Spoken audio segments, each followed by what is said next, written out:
એક વખત એક પૂંજારી પૂજા કરતો હતો. અચાનક ભગવાન પ્રગટ થયા અને ભગવાનના શરણોમાં ભગત પડી ગયો અને વિનંતી કરવા મળ્યો કે ભગવાન, તમે મને દર્શન આપ્યા, હવે મારો ઉદ્ધાર કરો. ત્યારે વિષ્ણુ ભગવાન બોલ્યા કે હું તારો ઉદ્ધાર કરવા નથી આવ્યો, હું તને ચેતવણી આપવા આવ્યો છું. કે કેમ ભગવાન? કે જ્યારે હું કૃષ્ણ ભગવાન તરીકે જગતની અંદર આવ્યો અને ગીતાજીનું જ્ઞાન આપ્યું, આત્માનું જ્ઞાન આપ્યું, તે જ્ઞાન તો તું આપતો નથી અને તું મારી મૂર્તિ બનાવી પથ્થરની અને તે મને પથ્થર બનાવી દીધો. લોકોને તે ગેરમાર્ગે દોર્યા છે. તારો ઉદ્ધાર કદાપી નહીં થાય.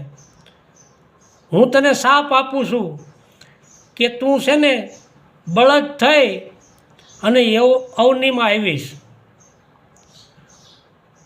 અને તારે ખેતી કરવી પડશે, ઘણું તારે દુઃખ સહન કરવું પડશે. આવો હું તને હરાપ આપું છું.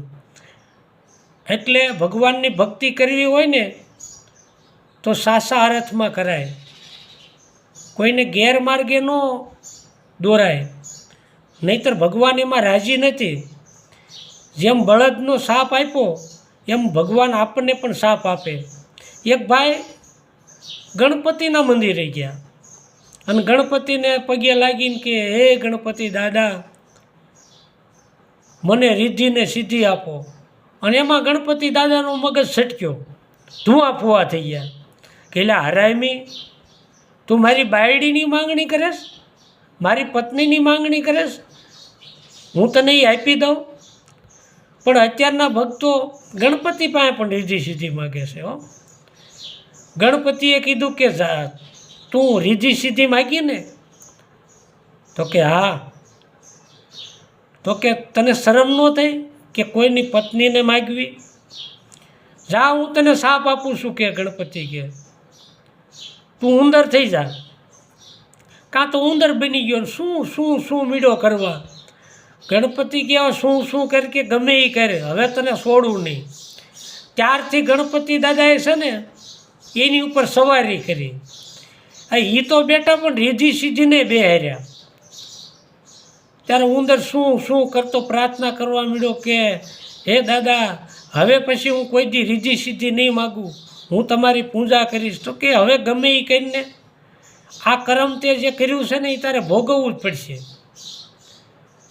એટલે ભગવાનની ભક્તિ કરવી, પણ ભગવાન પાસે આવું કોઈ દી માગવું નહીં.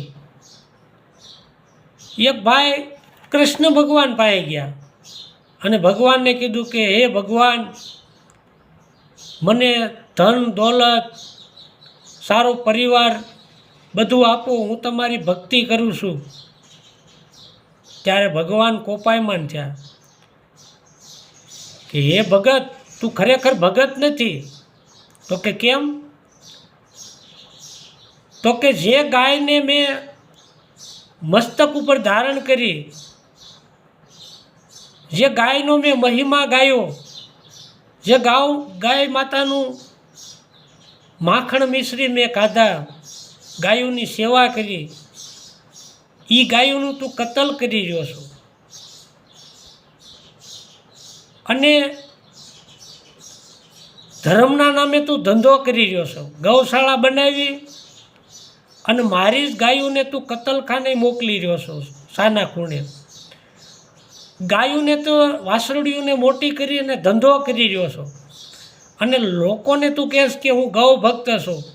તું ગૌ ભગત નહીં પણ ગૌ ભક્ષક છો. જા, હું તને શાપ આપું છું કે તું ડુક્કર થઈ, ભૂંડ થઈ અને અવતરીશ. અત્યારે આ પહેલાં એટલા ભૂંડની સંખ્યા નહોતી, પણ તમે જુઓ જ્યાં જ્યાં હોય ત્યાં ભૂંડના છે ને રખડે છે. એ બધા જ આ ગૌશાળાવાળા છે. ગૌ માતાના નામે જે ધંધો હકાલે છે એની વાત કરું છું, ખાસા ભક્તની વાત નથી કરતો. કેમ કે ભગવાન પણ એમાં રાજી નથી કે ધર્મના નામે ધંધા કરવા.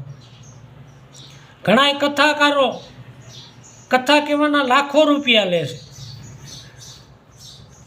ભગવાન કે તમને છે ને આવતા જન્મમાં છે ને દેડક્યા બનાવીશ, કૂતર્યા બનાવીશ, ઘરે ઘરે તમને ધોકા ન ખવડાવું તો હું ભગવાન નહીં. કેમ કે મારા નામે તમે ધંધો કરો છો ધર્મના નામે, તો ધર્મના નામે ધંધા કરવાના બંધ કરી દેવા અને ભગવાનની ભક્તિ કરવી. આવા ઘીંગલાના માર્ગે કોઈને દોરવા નહીં, ભગવાન એમાં રાજી નથી. એક વખત ભોળાનાથના મંદિરે જાય અને એક ભગતે કહ્યું, હે ભગવાન, મારો ઉદ્ધાર કરો, મને ધન દોલત બધું જ આપો. ભગવાન કે હું અહીંયા મહણીયામાં બેઠો છું, મારી પાસે કાંઈ છે નહીં, પહેરવા એક ખાલી આ લંગોટી છે. જો મારી પાસે ધન દોલત ને બધું હો તો હું નો એસારામ કરતો હો. જા કે તું મેલડી પાસે જા, એ કળયુગની દેવી છે, એ તને આપશે. અને આ ભગત તો સીધો જ મેલડી પાસે ઉપડ્યો. હે મેલડી કે મેલા ભોગવે, ભગવતી ભગવતી કરતો ગયો. મેલડી માના શરણોમાં ઢળી પડ્યો કે હે માતાજી, તમે મને ધન દોલત પુત્ર પરિવાર બધું જ આપો. મેલડી ખીજાણા કે હે ભુવા, તો કે હા, તો કે મારો અસવાર છે એને જ તે માર્યો. કોઈના અસવારને મારવો કાંઈ મેલડી રાજી થાય? તે મારા બોકડાને માર્યો. તું તો નરકનોય અધિકારી થાય, તને તો નરકમાંય જગ્યા નહીં મળે. પણ જા, હું તને સાપ આપું છું કે તું નરકમાં જા.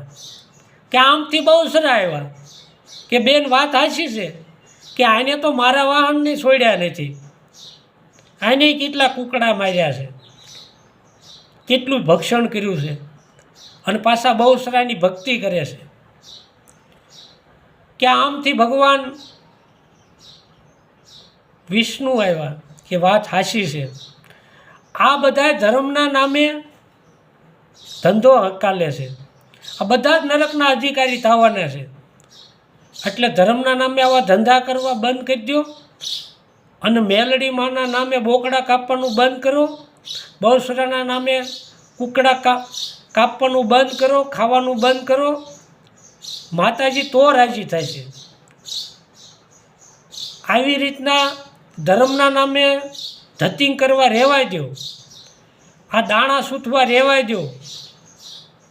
અને ભગવાને જે ગીતાજીમાં જે સાચો રસ્તો બતાવ્યો કે આત્માને ઓળખી લ્યો, તો આત્મા જ્ઞાન પ્રગટ કરી લ્યો અને આત્માનું કલ્યાણ કરી લ્યો. નકર દેડક્યા થવું પડશે, કૂતરા થવું પડશે, ઘરે ઘરે ધોકા ખાવા પડશે, માછલી થવું પડશે, અને બધાએ શીરીને મીઠું ભરશે, ખાશે, ઝાડમાં પૂરશે. આ લક્ષ રાશિનો ફેરો ન ફરવો હોય તો સુધરી જજો.